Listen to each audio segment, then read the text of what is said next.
He had everything. Billions of dollars. Houses that looked like castles. Cars that cost more than a small town. But inside his giant, empty home, Arthur Thompson felt a coldness that no amount of money could warm. He had built an empire from nothing, a king on a golden throne. Yet, in this moment, looking out over his perfect city view, he felt utterly, terribly helpless. His doctors, his lawyers, his assistants, they all said his family was perfect. They all said he was lucky. But they were all wrong.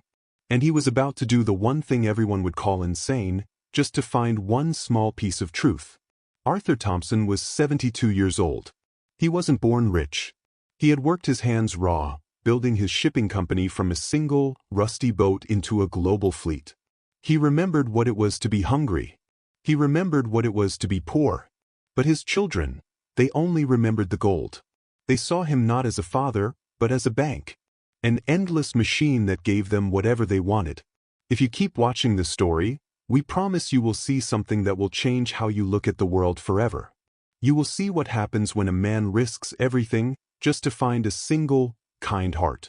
Before we see what Arthur does next, please, if you have ever felt alone or wished for just one person to be real with you, consider helping our channel. We search for these amazing stories to share with you, to give you hope. By clicking that small subscribe button, you are telling us that these stories matter. You are helping us find more stories of hope in a world that can sometimes feel so cold. Please, it takes just 1 second, but it means the world to us. Don't let us get lost in the noise. His children were named William and Amelia. They were grown now, with lives built entirely on his money. William, his son, was always talking about new ventures. This just meant he needed money for another fast car or a fancy party. Amelia, his daughter, only called when she wanted a new house or a trip to some far-off island. They never asked, "Father, how are you?" They only asked, "Father, can I have?" Arthur looked at their pictures on his grand piano. They were smiling, but their eyes felt empty, like beautiful dolls without a heart. Last week was his birthday. 72. It was a big number. He had hoped for a quiet dinner, maybe a real conversation. Instead, William sent a text message. A text message for his father's birthday. Amelia sent an expensive, cold statue delivered by a stranger. They didn't even come. They were too busy with his own money. Arthur sat in his dining hall, a table set for 20, all alone. The silence in the huge room was louder than a scream. It was in that moment, staring at the uncut cake, that the seed of his wild plan began to grow. What if he wasn't Arthur Thompson, the billionaire? What if he was just Arthur? A nobody. A man with nothing. Would they even recognize him? If he sat on a street corner, cold and hungry, would his own children walk past him? The thought was a sharp, painful knife in his chest. But he had to know. He couldn't live the rest of his life in this golden cage, wondering if anyone truly cared for the man, not the money. He needed to see their souls. And to do that, he had to hide his own. As Arthur prepares to make this life-changing choice, we want to feel connected to you, our wonderful audience. Please, tell us in the comments, which city or country are you watching this story from? We read every single comment, and seeing how far these stories travel gives us so much strength. We truly believe that by sharing this moment together, a special blessing of peace and finding true love will come to you and your family. May your home be filled with honesty and kindness, just for stopping by and saying hello. The plan was dangerous. It was crazy, but it was simple. He called his most trusted lawyer, a man who had been with him from the start, and told him the plan. The lawyer thought he was mad.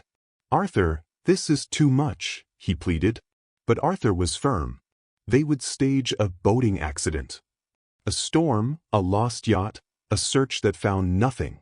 It was perfect. The world would believe Arthur Thompson was gone, lost to the sea. His children would get the news, and they would get their inheritance. The trap was set. While the world prepared to mourn a billionaire, Arthur Thompson was doing something else. He was becoming invisible.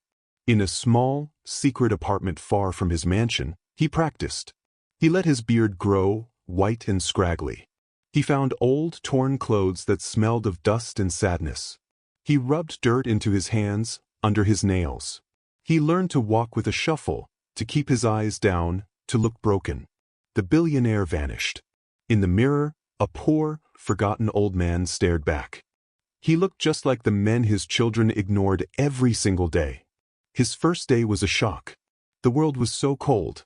People looked through him, not at him. Then he saw it. A long, black, shiny car. It was his son's car. It pulled up to a fancy restaurant right across the street. William and Amelia got out. They were laughing. They were wearing black, but they were laughing. Just days after their father died. Arthur's heart stopped. He felt dizzy. He slowly, painfully, stood up and started to walk towards them, holding out a trembling, dirty hand. He held out his shaky hand. "Please," he whispered, his voice cracked and dry. William and Amelia stopped laughing. They looked at him. But they didn't see him. They didn't see their father's eyes, hidden in the shadows of the cap. They only saw a dirty old beggar. Amelia's face twisted, like she smelled something bad. "Ugh, get away," she said, pulling her expensive black coat tighter. William didn't even speak. He just put his hand on his sister's back, guiding her inside. He motioned for the restaurant doorman. The doorman, a big man in a red coat, started walking right toward Arthur. "You can't be here," the doorman said, his voice firm but not mean. "You need to move along, sir." Arthur stood frozen. He wasn't looking at the doorman. He was staring at the glass door closing behind his children. They were inside now, safe in the warm, bright light, ready to eat expensive food. They hadn't just ignored him. They had looked at him with disgust. His own children. His heart, which he thought was already broken, split into 1,000 more pieces. A tear rolled down his dirty cheek. It just looked like part of the grime. The doorman gently pushed him back toward the sidewalk.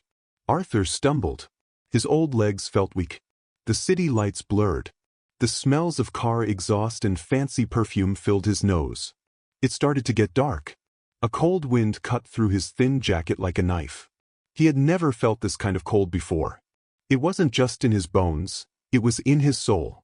He had billions of dollars, but tonight he had nowhere to sleep. He was just another shadow on the street. He had to find shelter. But where does a forgotten man go when the world shuts all its doors? He walked for hours.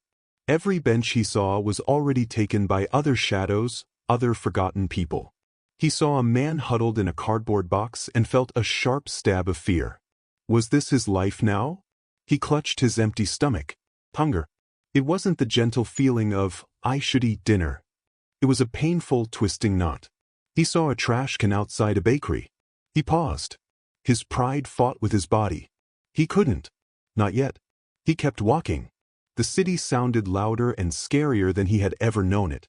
Every footstep echoed like a drum, telling him how alone he was. People rushed past him. They would see him, and their eyes would slide right off, like he was made of glass. They would step aside to avoid touching him. A group of young people laughed as they passed. For a second, he thought they were laughing at him. He felt so small. All his life, people had rushed to open his door. They had smiled and bowed. They had listened to his every word. Now, he was less than the gum on the sidewalk. He was nothing. He realized the money had been a shield. Without it, he was raw, and the world was made of stone. Finally, he found a dark alley between two big buildings. It was partly hidden from the wind.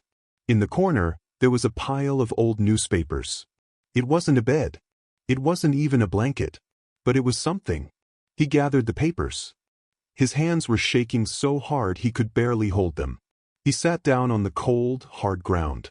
He pulled the papers over his legs. The concrete was freezing. He closed his eyes, thinking of his soft, warm bed in his giant house. He thought he would never sleep. But he was so tired, so empty, that sleep finally came. But his sleep was not peaceful. What he saw in his dreams that night would give him the strength for the next day. He dreamed of his wife, who had passed away many years ago. She was the only one who had loved him before the money. In the dream, she wasn't sad. She was holding his hand, the way she used to. "You were always a builder, Arthur," she whispered. "You built an empire. But you forgot to build a family. Sometimes, you have to tear everything down to build it right." He woke up just before sunrise. The dream was clear in his mind. He wasn't just a beggar. He was a builder, starting over. He had to survive this. He had to see this test to the end. The hunger was worse. It was a loud, angry animal inside him. He knew he couldn't just walk. He had to do something. He remembered seeing a place, a small diner, not as fancy as the restaurant his children went to. It was simple with a warm light. He walked there. His body ached from the cold ground. He stood outside the window watching people eat. He saw a waitress inside. She was moving fast, smiling at people. She looked tired, but her smile was real. He clutched the $1 bill he had allowed himself in his pocket. He had a new plan. He wasn't just going to watch his children anymore. That part of the test was over. They had failed. Now he needed to find something else. He needed to find good. Did it still exist? Or was everyone in the world just like William and Amelia? Was kindness just a story people told? He looked at the waitress through the glass. She was young, probably struggling. She would be his next test. He would go in and ask for a cup of coffee. He knew he didn't have enough money for it. Her reaction would tell him everything. But as he reached for the door, he stopped. He saw something. His son, William, was walking down the street. He was on the phone, yelling at someone. He was walking right past the diner. Arthur froze. He pressed himself back into the shadows of the alley. What was William doing here, so far from his fancy neighborhood? He watched as his son angrily threw his phone into a trash can and stormed off. Arthur felt a pull. He wanted to see what his son had thrown away. He waited until William was gone, and slowly he walked to the trash can. He had no idea that what he was about to find would change the entire test. Arthur's hand trembled as he reached into the cold, damp trash can. He felt disgusting. He was a billionaire, digging through garbage. But he had to know. His fingers touched the smooth, cold glass of the phone. He pulled it out. It was the newest model, worth more than most people make in a month. It wasn't even cracked. William had thrown it away out of pure anger, not because it was broken. Arthur slipped back into the shadows of the alley, his heart pounding like a drum. He had to see what was on that phone. He pushed the power button. The screen lit up, showing a picture of William and Amelia on a yacht, smiling. It asked for a password. Arthur's shoulders slumped. He would never guess it. He tried William's birthday. Wrong. He tried Amelia's birthday. Wrong.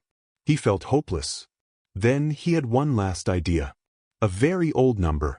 The code to the family safe, the one he set when William was just a boy. He typed in the 6 numbers. The phone unlocked. His son, who wanted to forget him, was still using his old code. Arthur's fingers were stiff from the cold. He tapped on the text messages. The first name he saw was Amelia. His daughter. He opened the thread. The last message she sent, just minutes ago, made his blood turn to ice. It said, "Stop calling me. They can't find the new will, William. The lawyers only have the old one. The one where he gave half the money away. You were supposed to fix this." Arthur stared at the words. New will? Gave half the money away? They weren't just arguing. They were fighting over his money, and something was wrong. But what did she mean? Gave half the money away? He never did that. He scrolled up. He kept scrolling, past days, then weeks. He was looking for a clue. And then he found it. A message from William to a name he didn't know. It was sent the day before his boating accident. It read, "The weather is perfect. The engine will fail exactly 10 miles out. The old man will never know what hit him. It will look like a sad, sad accident." Arthur read it again. And again. The words didn't make sense. Engine will fail? Never know what hit him? He dropped the phone. It clattered on the pavement. No, it wasn't true. His children, they didn't just wish he was gone. They hadn't just ignored him. A wave of sickness washed over him, colder than the wind. He picked the phone back up, his hands shaking so hard he could barely read. He saw more messages. Plans. Talk about his boat. Talk about his schedule. It was all there. They had planned it. His son and his daughter had tried to murder him. They had sent him out on that boat, knowing it would sink, hoping he would drown in the cold, dark water. He understood now. William wasn't just mad. He was furious because their evil plan had worked. Their father was dead, but the money wasn't right. They had killed him for nothing. The old will, the one from 20 years ago, gave half his money to charity. They had made a new, fake will, and now they couldn't find it. This was the truth he was looking for. This was the love his children had for him. He leaned his head against the brick wall. He felt nothing. Not cold, not hungry. Just empty. He had built an empire for monsters. "Sir? Are you okay?" A small voice cut through his dark thoughts. He looked up. It was the waitress from the diner. She was standing in the mouth of the alley, holding a steaming white cup. She looked young, and her face was full of worry. "I'm sorry to bother you," she said, taking a small step closer. "I'm on my break.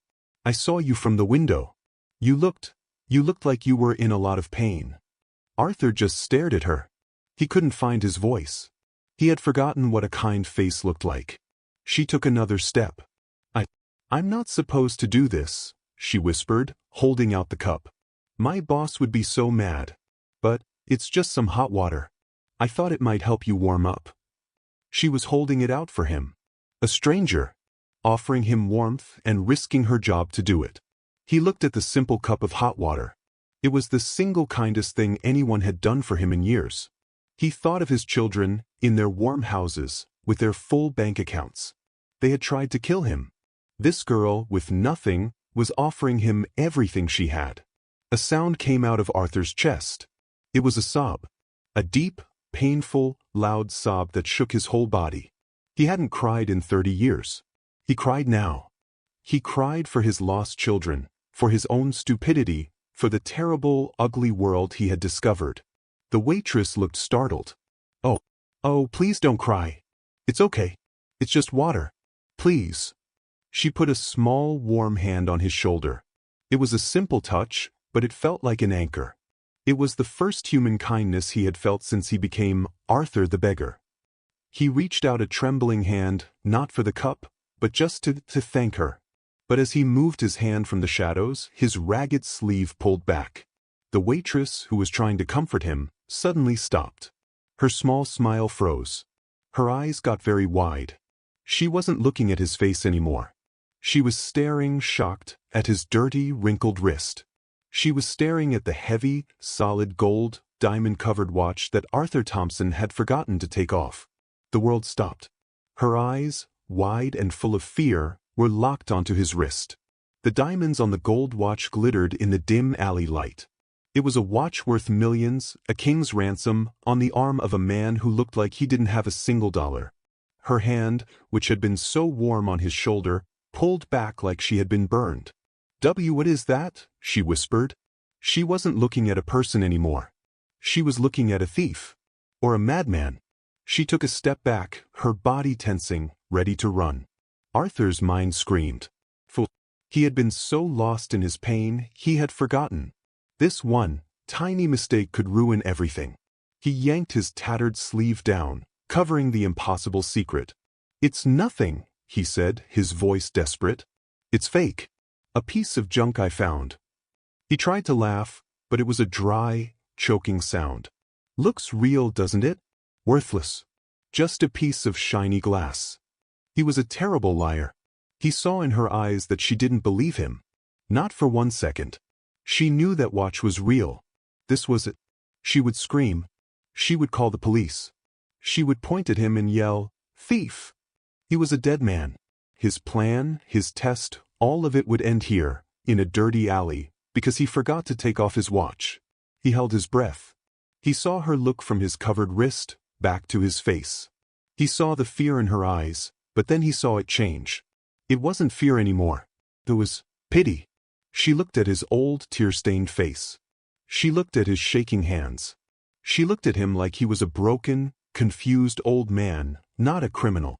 She let out a long, slow breath. She didn't scream. She didn't run. "You should hide that," she said, her voice quiet and soft again. "Fake or not, someone will hurt you for it. Please, be careful."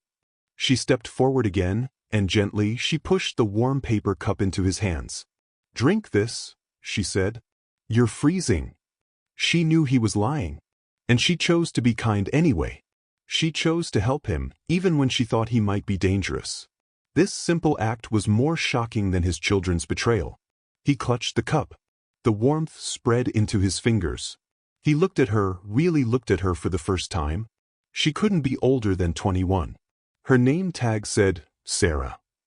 Her shoes were cracked, the soles worn thin. Her jacket was clean, but old. He could see the dark circles under her eyes.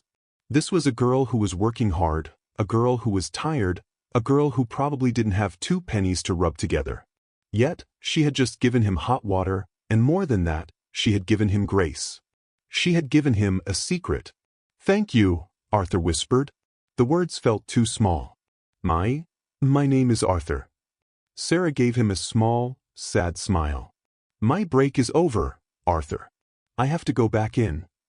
She turned to leave, but then stopped. "Listen," she said, "if you need a warm place, there's a shelter on 5th Street. They give out hot soup at 7. Don't stay out here all night. It's not safe." She pointed down the street, then, with one last worried look, she hurried back into the bright light of the diner. Arthur was alone again, but the alley didn't feel as cold. He stared at the diner door she had disappeared through. He was holding William's phone in his pocket, a phone full of hate, betrayal, and plans for murder. In his hand, he held a paper cup of water, a cup full of simple, human goodness. His children, who had everything, wanted to kill him for more. This girl, who had nothing, had given him what she could for free.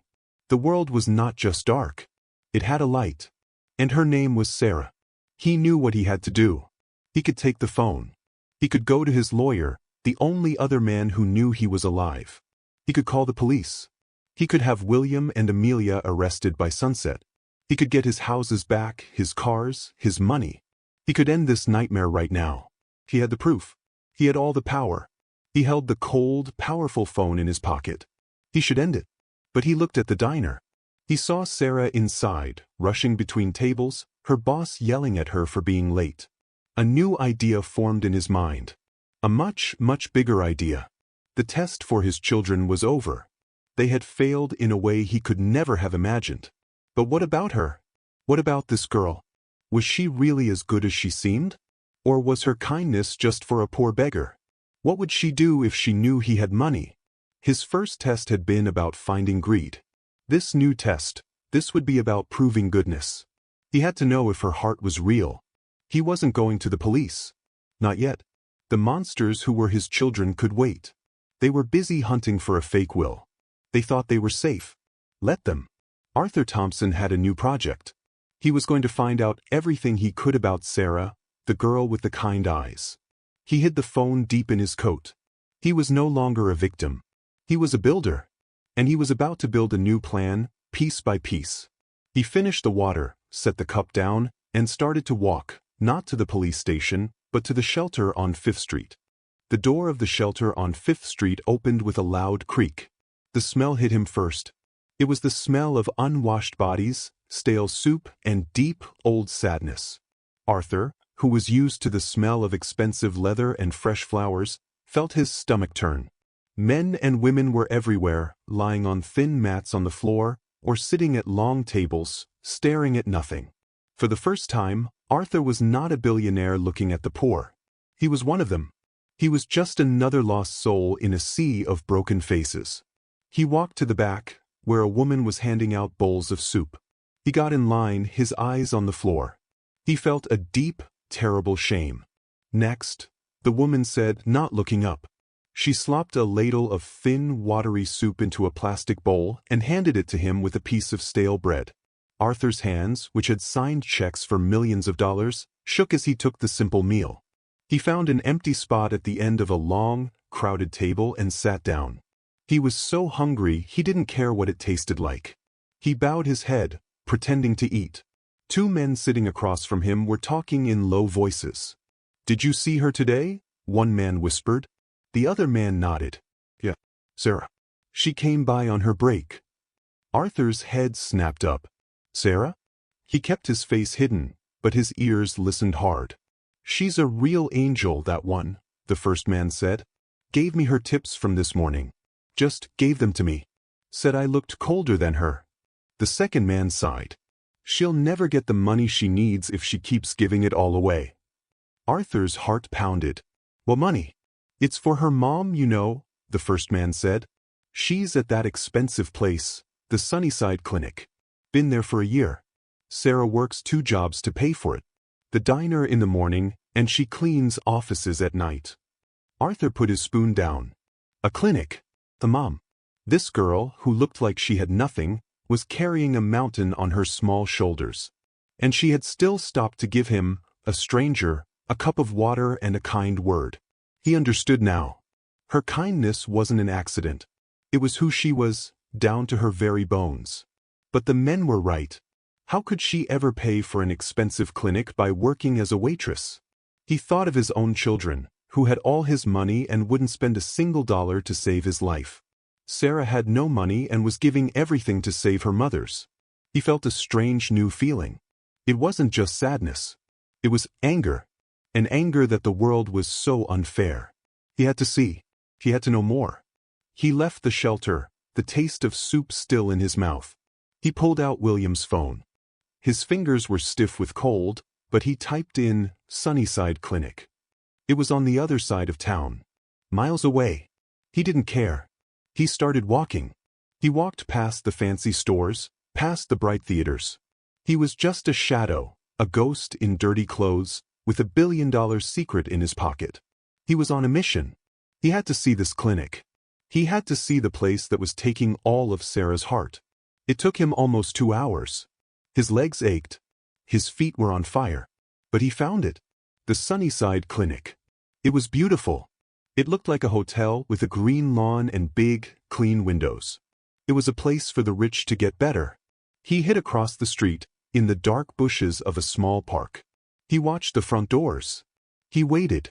He didn't know what he was waiting for, but he knew he had to be there. The moon was high and cold. He was so tired. He was about to give up. Then he saw her. Sarah. She was running down the street, still in her waitress uniform. She looked even more tired than before. She was clutching a small, white paper bag in her hand. She ran up the glass steps and pushed the door open. Arthur's heart beat fast. He crept out of the bushes, moving closer, hiding behind a large, stone pillar near the entrance. He could see her inside at the front desk. She was talking to a tall nurse in a white uniform. He could see them clearly through the glass. Sarah was talking fast. She looked desperate. She was begging. The nurse was not smiling. She had a hard, tight face. The nurse shook her head. No. Sarah reached into her pocket and pulled out a small handful of crumpled bills. She was trying to give the nurse the money. It was probably all the money she had in the world. The nurse pushed her hand away. She looked angry. She was telling Sarah to leave. Sarah began to cry. Not loud, but he could see her shoulders shaking. The nurse pointed to the door. Sarah, defeated, slowly turned around. She walked out of the bright building, back into the cold night. She didn't see Arthur. She just slumped down on the bottom step of the clinic. Her head fell into her hands. Arthur stayed frozen, hidden. He wanted to run to her, to help her. But he couldn't. Not yet. He watched as Sarah, crying, opened the little paper bag. Inside, there was a single, small cupcake with pink frosting. She just stared at it as her tears fell. Arthur's heart felt like it had been squeezed by a cold hand. He watched her tears fall, one by one, onto the small paper bag. A single, perfect cupcake. He remembered his own birthday, just a few weeks ago. A giant cake, 3 feet tall, made by the most expensive baker in the city. It had sat in the middle of his huge dining room. No one came to eat it. He had thrown the whole thing away. Sarah was here in the cold with this tiny cake, and her world was breaking apart. He couldn't just hide anymore. He took a slow, shuffling step out from behind the pillar. His dirty shoes scraped the concrete. The sound was loud in the quiet night. Sarah's head shot up. Her eyes were red and wide with fear. She saw him. The old, dirty beggar from the alley. Her fear quickly turned to confusion. "Arthur?" she whispered. What are you doing here? This is far from the diner." She quickly wiped her face with her sleeve, embarrassed that he had seen her cry. She was trying so hard to be strong. "You shouldn't be out this late," she said, her voice shaking. "It's not safe. You'll get sick." He couldn't believe it. Her life was falling apart, and she was worried about him. Arthur didn't have a good answer. He just pointed with a trembling finger at the small cupcake in her hand. Is it your birthday?" he asked. His voice was rough. Sarah looked down at the cupcake. A small, sad laugh, a sound with no happiness in it, came from her throat. "No," she said, wiping another tear. "It's my mom's. She's in there." She pointed at the big, bright, warm building. I just wanted to see her. To give her this. For 5 minutes. But the nurse at the desk, she said I can't. Not until the bill is paid." "The bill?" Arthur asked. He sat down slowly on the cold step below her. He tried to look as small and harmless as possible. "I don't understand." Sarah took a shaky breath, trying to stop the tears. "The bill is late. Very late. I've been paying every week, but I lost my night job last month. I've just been falling behind, and behind, and behind. The diner job isn't enough." She looked at the small pile of crumpled bills in her other hand. "This was all my tips for today. It wasn't enough." She said my mom isn't a guest anymore. She's a problem. Arthur looked at this young woman. She was carrying a mountain. "You," he said softly, his voice barely a whisper. "You have all this pain. Your mom is sick. You have no money. But today you saw me. A dirty, old man in an alley. Why did you help me? Why did you risk your job to give me that hot water?" He had to know. This was the most important question. Was her kindness real? Or was he just another one of her problems? He was testing her. He was testing the world. Sarah was quiet for a long, long time. She stared at the cracks in the sidewalk. "When I was a little girl," she began, her voice soft, "my mom and we had nothing. Our car broke down in the snow. We were so cold. We were just waiting." She smiled, but it was a smile from a sad memory. "A man? A homeless man just like, well, he tapped on the window." She looked at Arthur. He didn't have much. Just a dirty, old blanket. He gave it to us. He just gave it to us and walked away. She pulled her own thin jacket tighter. "That blanket, it was the warmest I have ever been. It saved us." She finally looked right into Arthur's eyes. Her own eyes were clear, even with the tears. "I help people because I remember what it feels like to be cold, Arthur. I help because I know what it feels like when nobody else in the world will." His children, who were given everything, had become monsters. Sarah, who was given nothing, had become an angel. He knew in that second that his old life was truly over. He had found her. He had found the one. Just as he was about to speak, to say something, anything, the glass doors of the clinic flew open with a hiss. The same hard-faced nurse from before marched out. She looked angry.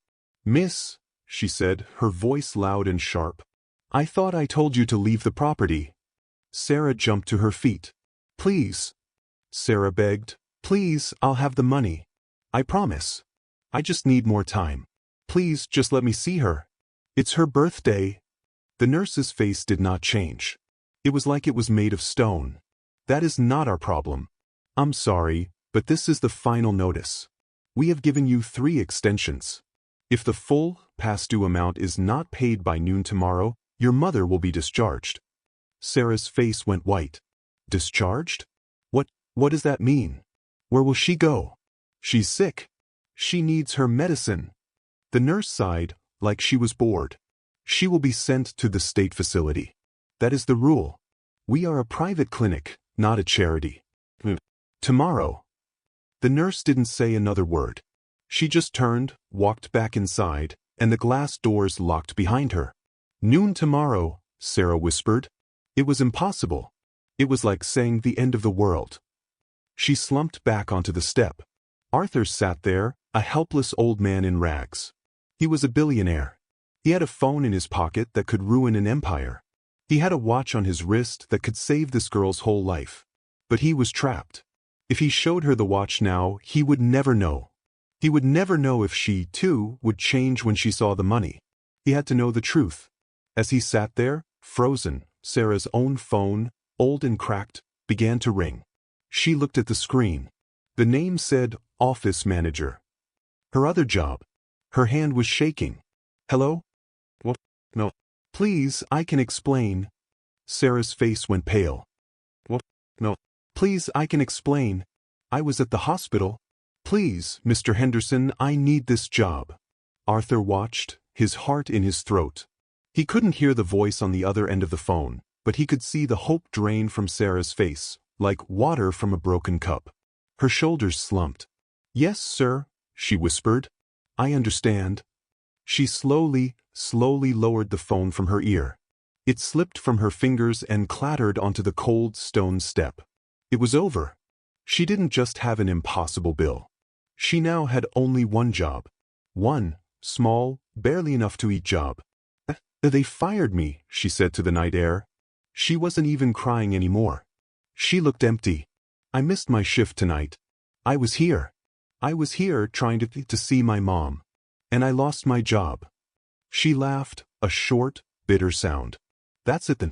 It's really over. There's no way. Noon tomorrow. There's just no way. She stared at the big glass doors of the clinic, a building that held the only person she loved, and it was now a fortress she could never enter. The world had finally, completely, beaten her. Arthur sat beside her, a king dressed as a beggar, feeling more useless than he ever had in his life. He felt like a monster. He was testing this girl, letting her suffer, letting her world fall apart, all for his own need to know. He could end her pain in 1 second. He could pull out the watch. He could pull out William's phone and call his lawyer, a man who could buy this entire hospital 10 times over. But he couldn't. Not yet. His fear was too deep. He had been wrong about his own children. What if he was wrong about her, too? He had to see. He had to know what she would do at the very, very end of her hope. Sarah, however, was not done. She took a deep, shaky breath. She stood up. Her back was straight. She was still a fighter. No, she said, her voice quiet but hard, like a diamond. No, I'm not giving up. She looked around, her eyes darting in the dark. What was she looking for? The sign? A miracle? There must be a way, she whispered. I have to try something. Her eyes landed on her own hands. She was wearing a tiny, simple, silver locket around her neck. Arthur could see it shine in the moonlight. It looked old. It was my grandmother's, she said, as if reading his mind. She clutched the little piece of silver. It's the only real thing I own. She looked up, down the dark street. There's a pawn shop. It's open all night. It's not much, but it's something. It's a start. She was going to sell the last, precious thing she had, for a chance, just a chance, to save her mother. She was going to walk into a dangerous part of town, in the middle of the night, all alone. Arthur stood up to. No, child, he said, his voice a low rumble. It's not safe. You can't go there alone. And that locket, it won't be enough. It won't even be close. He knew what a bill from this clinic looked like. Her little locket was a drop of water against a giant fire. She knew it too. He saw the truth in her eyes. But she had to try. It's all I have, Arthur, she said, her voice breaking again. What else can I do? What else does a person like me have? This was it. The final moment. The real test. Arthur looked at her, his old, sad eyes meeting her young, desperate ones. F's, he said. His hand was shaking so hard. He slowly, deliberately, pulled back his tattered sleeve. The giant, gold and diamond watch gleamed under the street light. It looked like a star had fallen from the sky and landed on his dirty wrist. Sarah's eyes, already wide, grew as big as a full moon. She had seen it in the alley. She knew it was real. Arthur, she started. He took his hand, the one with the watch, and held it out to her. He didn't unclasp it. He just offered it. You said it looked real, he whispered, his heart hammering. Maybe it is. Maybe this shiny junk is worth something. Take it. He was offering her the key. He was offering her a fortune. He was a poor, old beggar, and this was, as far as she knew, the only thing of value he had in the world. He watched her face. This was the moment. Would she take it? Would she save her mother by taking the only thing a poor old man had? Sarah stared at the watch. It was more money than she had ever seen. It was the answer. It was noon tomorrow. It was her mother's life. He could see the war inside her. He saw her hand start to lift. She was going to take it. His heart sank. He had been wrong. She was just like everyone else. Her hand came closer and closer until her small, cold fingers touched his wrist. She looked at the watch, $1 million treasure. Then she looked up, past the watch and into his eyes. She looked at this old, kind, helpless man. The only person who had sat with her in the dark. The man who had nothing. Her eyes filled with tears, but not for herself. For him. And with a small, sad shake of her head, she gently, firmly, pushed his hand away. "No, Arthur," she whispered. I can't take your shiny junk. It's all you have. I won't be the person who takes the last thing from a kind man." She took a step back, her choice made. She had passed. She had chosen to be good, even if it cost her everything. I have to go," she cried. She turned and ran. Not to the pawn shop. She just ran, disappearing into the dark, cold night, with no money and no hope at all. Arthur stood alone on the cold steps. He watched her run until she was just a tiny, disappearing shadow. She was gone. She had gone into the night, hopeless and heartbroken, because she would not take what was not hers, even to save her own mother. He stared at his watch, the heavy gold a burden on his wrist. It was a stupid, shiny piece of metal. Her heart, that was the real treasure. His test was over. He had found the only person in the world, the only person who was truly, perfectly good. And he had let her run away. He looked at the glass doors of the clinic. The hard-faced nurse was gone, but the building was still a fortress. "Noon tomorrow," she had said. Arthur looked at his watch. It was 3 a.m. He had been a fool. He had played a game, and while he was playing, Sarah was losing everything. The time for tests was over. The time for being a beggar was over. He felt a fire light inside his chest, a feeling he had not had in years. It was the feeling of a builder. The feeling of a king. He straightened his back. The old, shuffling beggar was gone. Arthur Thompson, the man who built an empire, stood on the steps. He pulled William's phone from his pocket. His fingers were no longer stiff. They were strong. He scrolled through his contacts. He didn't call the police. He didn't call his children. He called the one man on earth who knew his first secret. His lawyer, Marcus. The phone rang once. Twice. "Hello," a sleepy, angry voice mumbled. "Who is this?" "It's the middle of the night." "Marcus," Arthur said. His voice was not a whisper. It was a command. "It's me." There was a long silence on the other end of the phone. Arthur could hear a man sitting up in bed, his breathing fast. "Arthur? My God. Arthur. Is it really you? We thought you were dead. The boat? The memorial? Where are you?" Arthur cut him off. He had no time for shock. "I am at the Sunnyside Clinic on the west side. I am alive. And I need you. Now." The clinic?" Marcus stuttered. "Arthur, what is going on?" "I'll call the police. I'll call everyone." "You will call no one," Arthur commanded. "You will get in your car. You will drive here. And you will bring the checkbook for the private account."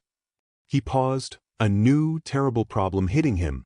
"Marcus," he said, "I need you to find out the name of a patient here. Her daughter's name is Sarah. She works at the diner on 4th Street. That's all I know. Find her mother's name. And find out how much they owe." He hung up the phone. Marcus would do it. He was the best. Now, Arthur had to wait. But he would not wait in the shadows. He walked to the glass doors. Inside, a large security guard, a man Arthur had not seen before, was sitting at the desk. The guard looked up. He saw the old, dirty beggar. He scowled, standing up and walking to the door. He pointed a thick finger, telling Arthur to go away. Arthur did not move. He simply stood there, waiting. The guard got angry. He came right to the door, ready to shout through the glass. Arthur slowly, calmly, raised his hand. He didn't just show the watch. He tapped it on the glass. Clink, clink. The guard stopped. His eyes squinted. He saw the diamonds. He saw the gold. His face changed from anger to suspicion. He thought Arthur had stolen it. He reached for his own phone on his hip. He was going to call the police. Arthur knew he had only seconds. The guard fumbled with his phone. Arthur just watched him, his face calm. "Don't do that," Arthur said, his voice too low for the guard to hear, but his eyes were hard. The guard was about to press the button. Just then, bright headlights flooded the entrance. A long, black, shining car, a car that cost more than the guard's house, pulled up to the curb with a smooth, silent hum. The guard froze. His hand was still on his phone. He looked at the beggar. He looked at the car. It did not make sense. The back door of the car opened. A man in a perfect, expensive suit jumped out. It was Marcus. He looked panicked. He was holding a briefcase. "Arthur," he yelled, running up the steps. "My God, Arthur." He stopped, his eyes taking in the rags, the beard, the dirt. What happened to you?" The security guard's mouth fell open. He looked at the man in the suit, then back at the beggar. He slowly took his hand away from his phone. Arthur ignored his lawyer's shock. He had one question. "Did you find her?" Marcus, still trying to understand, nodded. Yes. Her name is Mary. Mary Peterson. She's on the 3rd floor. The bill." "Arthur, the bill is over $80,000. Arthur nodded. He turned to the security guard, who was now staring at them, completely stunned. Arthur raised his hand, and this time he knocked. Not like a beggar. He knocked like he owned the place. And he was about to prove that he did. The security guard's hand was frozen on the lock. He looked at the angry, rich lawyer. He looked at the beggar who was clearly with the lawyer. His whole world was upside down. He fumbled with his keys and the glass door hissed open. I'm sorry, sir," the guard stammered, looking at Marcus. Arthur didn't even look at him. He walked past the guard, his dirty shoes squeaking on the shiny, clean floor. He walked right up to the front desk. The clinic was quiet. It was the middle of the night. But he knew she was still there. And then she appeared. The hard-faced nurse. She walked out from a back office, holding a file. She looked tired and angry. When she saw Arthur, her face turned dark. "You," she snapped. "I told you to leave this property. I am calling the police. Security, get this filth out of here." She reached for the phone on the desk. The security guard just stood there, pale and afraid. "I wouldn't do that if I were you," a cold voice said. It was Marcus. He stepped forward, placing his black briefcase on the polished desk with a loud thud. The nurse stopped, her hand hovering over the phone. She looked at Marcus, at his $1,000 suit. Who are you?" she asked. "I am Marcus Cole," he said. "I am Mr. Thompson's lawyer." The nurse looked confused. "Mr. Thompson? We have no patient named Thompson." "No," Arthur said. His voice was loud in the empty room. "You don't." He pointed a dirty finger at the nurse. "Mary Peterson. Room 312. You are holding her prisoner. You are threatening a sick woman because her daughter is poor." The nurse's face went white. That is a private matter. You have no right." "I have every right," Marcus cut her off. He opened his briefcase. He took out a checkbook. The nurse's eyes went wide. "The bill," Marcus said, $80,450. "Is that correct?" The nurse was speechless. She just nodded, her mouth open. Marcus quickly wrote out the check. He tore it from the book and slid it across the desk. "Paid," he said. "In full." The nurse just stared at the check. It was real. She looked at Marcus. Then her eyes slowly, fearfully, moved to Arthur. The beggar. The dirty man who was standing there like a king. She finally understood. She was in terrible trouble. I will update her file immediately, sir," she stammered. "Good," Arthur said, his voice like gravel. "You will also move her to your best room. The private suite on the top floor. You will give her a full-time nurse. You will call the best doctor in the city, and you will have him here by sunrise. Am I clear?" "Yes, sir." Of course, sir, she said, grabbing the check. One more thing, Arthur said as the nurse was about to run. You will go to her room. You will apologize. And you will tell her that her daughter, Sarah, has taken care of everything. You will tell her that her daughter is a hero. The nurse nodded, yes, sir, and she ran off, her face full of terror. Arthur was left standing in the bright, empty lobby. His lawyer, Marcus, looked at him, his face full of a million questions. Arthur, what now? Marcus whispered. Where are we going? Back to your house? To the police? Arthur shook his head. No, not yet. He felt the cold, hard phone in his pocket. William's phone. The proof. We have one more stop to make, Marcus. Call the car. I want to see my children. A cold smile touched Arthur's lips. It's time, he said, for the dead to come home. Marcus looked at Arthur's rags, at his wild beard. Arthur, you can't go like this. Let's go home, get you cleaned up. Let's think. No, Arthur said. They must see me. They must see exactly what they threw away. The long, black car cut through the empty streets. It was almost 4 a.m. Arthur sat on the soft, warm leather seats, a ghost in dirty clothes. He was silent the whole ride. He just watched the city lights go by. Marcus drove, gripping the steering wheel so hard his knuckles were white. Arthur, Marcus pleaded, please talk to me. What did they do? The phone, what's on the phone? Arthur just looked at him.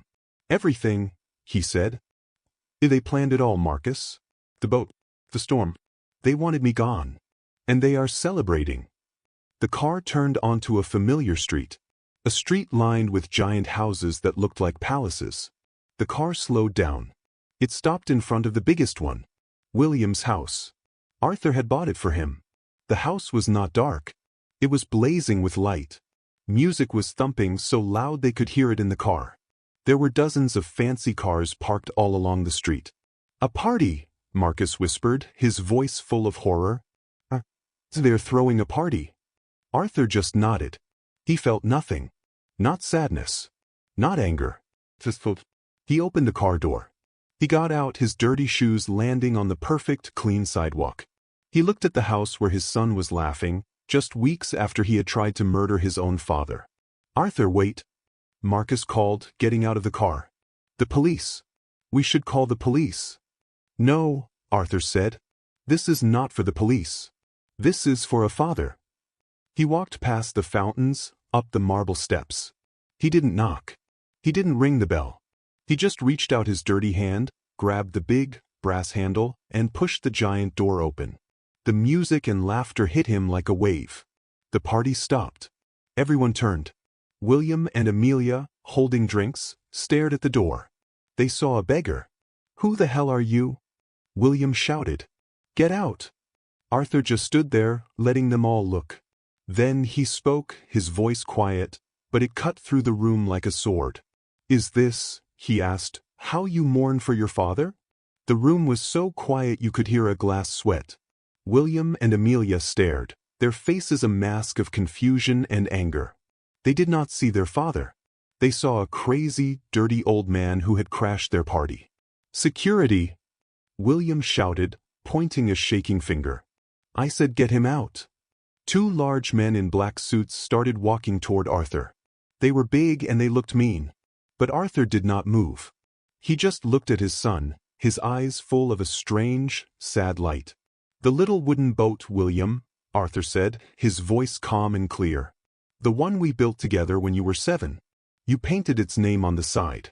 You called it the King. The security guards stopped.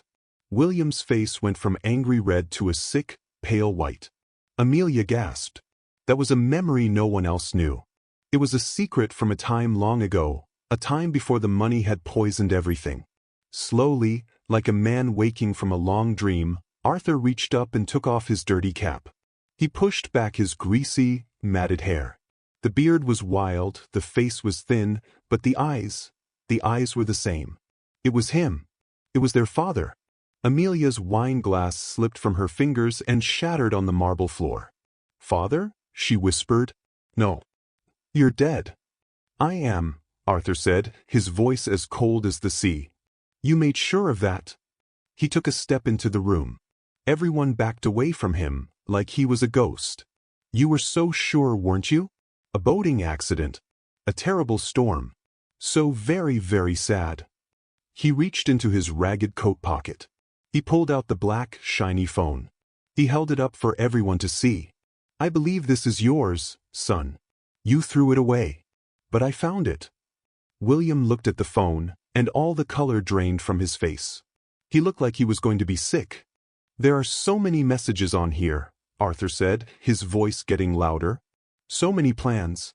But this one is my favorite. He turned the screen so the party guests could see. He read the words out loud, his voice booming through the silent house. The weather is perfect. The engine will fail exactly 10 miles out. The old man will never know what hit him. He lowered the phone and looked at his 2 children. Their faces were masks of pure terror. You didn't just wish I was gone, he roared. You tried to murder me. The room was filled with gasps. People started backing away from William and Amelia, their friends, their partners, all looking at them like they were monsters. Just then, Marcus, the lawyer, stepped into the room. He was holding his own phone. It's done, Arthur, Marcus said. The police have seen the messages. They have a full confession from the mechanic who sabotaged the boat. They are on their way. William and Amelia just stood there, frozen. Their beautiful party, their beautiful house, had just become their beautiful prison. In a single moment, they had lost everything. Arthur turned his back on them. He did not want to see their faces anymore. He did not want to see them cry or beg. They were not his children. They were strangers. He walked out of the house, out of the life he had built, and he did not look back. He left the sirens and the shouting behind him. For the first time in 30 years, he felt a deep, quiet peace. He had lost a family, but he had found the truth. And he had found something so much more valuable. He had found a person worth everything. A week later, a man in a simple, clean shirt and pants walked into a bright, sunny hospital room. The man's name was Arthur. The hard-faced nurse was gone.